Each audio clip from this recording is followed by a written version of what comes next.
Goodbye, gray skies. Hello, blue. This is a happy day for you and me because we've got, don't make fun of me. I see I was chest like, why eyebrows. are you talking like a flight attendant? What do you mean? I don't know. It was like a flight That's a attendant Happy energy. Days reference. We've got Henry Winkler joining us.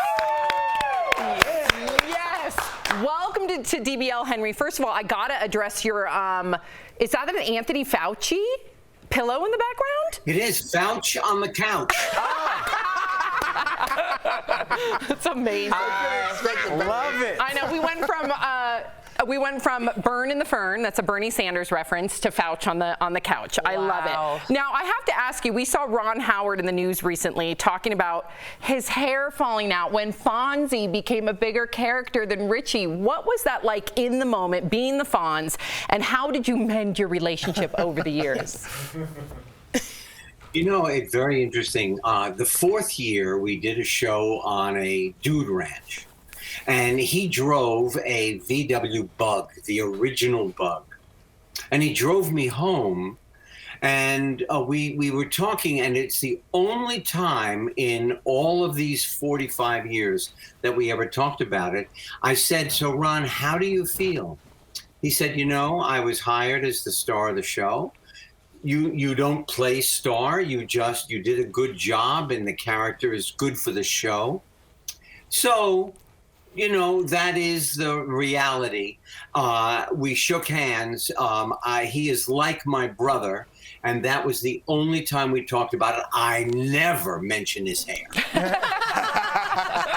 Good call. Smart. Yeah. So, Henry, you're known as, if not the nicest guy in Hollywood. How do you stay so grateful after all these years in an industry that has turned so many cold? Do you know, I have to say, you use the word, I am just grateful to be on the earth. I'm having an extraordinary time. I have a new book with Lynn Oliver. The French Dispatch is coming out at the end of the week. I have an auction I found out in the pandemic that I'm a hoarder. I'm not kidding. I found boxes and boxes of memorabilia and swag from all the shows. And I thought, you know what? I've had them for 40 years. It's time now to share them with the world. Wow. That's amazing. You're a very accomplished actor, but I do want to talk about your book. You're more proud seeing your name on a book. You've written close to 40 novels. Slow down, Henry. What does being an author have that being an actor doesn't? What's the difference? Talk to me about it. I will tell you, first of all, I never thought in a million years that my name would be on a book with Lynn. We write together in her office since 2002. It is an accomplishment I was told I would never achieve, and here we are. Wow. And this is the end of a trilogy. But we write so that it's like a standalone, and without modesty, without shame, I say it would be a great holiday gift. Does he know what he's doing or what? I know. On December 7th, as you said, Fonz, there's going to be an auction where people can bid on an outfit of yours that you wore as Fonzie during Happy Days. I didn't know this. There's only 5 Fonzie jackets in the world, right? So why, other than gratitude, do you feel like you wanted to give this away? Is it time to get rid of the hoarding? Well, okay, so after the first year, the first jacket was stolen from the Department of Costumes. So they made six jackets, and they put them under lock and key. One, we ripped out the lining, and I jumped the shark. I used it for water skiing. 2, went to the Smithsonian. It's in the Museum of America. 2 of them I have, and Gary Marshall had some 2 jackets. So I kept one, and it is my pleasure. Also, the jacket I wore in Ron Howard's first movie for a studio from Night Shift. 2 masks that I cut through in the first 2 takes in Scream.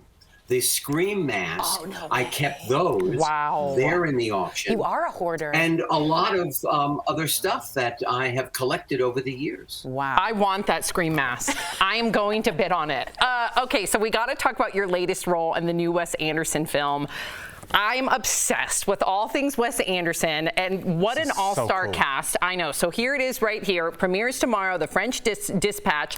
And in it, of course, you played this Uncle Joe. What is it like working with Wes, all the other stars? And I have to ask, too, did you get to work with Bill Murray at all?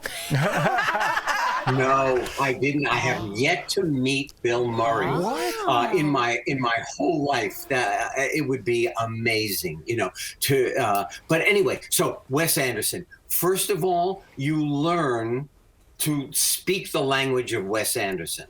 He is in charge of every detail. He is an artist beyond compare. He said to me, Henry, and I thought, oh my goodness, Wes Anderson is going to give me direction now. I said, yes, Wes. He said, could you move a millimeter to the left? I said, I can, and I will. But you know what? As an actor, honest to God, I was just with Adrian Brody, who is our nephew. Bob Balaban is my brother. Wow. So we are uncles to Adrian. You, as an actor, you really, genuinely, and with great grace, give over to Wes Anderson. It was an honor to get the call to be in one of his movies. Wow. Yeah, what a trust there is there between him and the actors. Unbelievable. You really are a breath of fresh air. Can I also say? Yes. Can I just say that before our interview, I was listening to your conversation about so many different subjects. I thought it's so interesting, especially the train incident. I mean, oh my goodness, there are so many ways to look at that. It was really interesting to listen to you. Oh, thank you. You're always welcome on our panel. A compliment from Henry. I know, that's huge. We're going to clip that and put that on our show reel. I'm mind blown. And I'm also going to clip Sam the part. just sounded like I'm going to clip the part where he said, about those "You words. didn't meet Bill Murray, so you got no shot of meeting Bill Murray." I know, but I got to talk to Henry Winkler. You're always welcome to join our panel. And it's true what they say, Henry. You really are the nicest guy in Hollywood. French Dispatch, baby. DBL Nation. I'm grateful to be here. Thank you. Thank you. And to our DBL Nation, you can catch The French Dispatch premiering tomorrow. You can also pick up a copy of Henry's book wherever books are sold. We'll be right back. Thanks, Henry. Nice.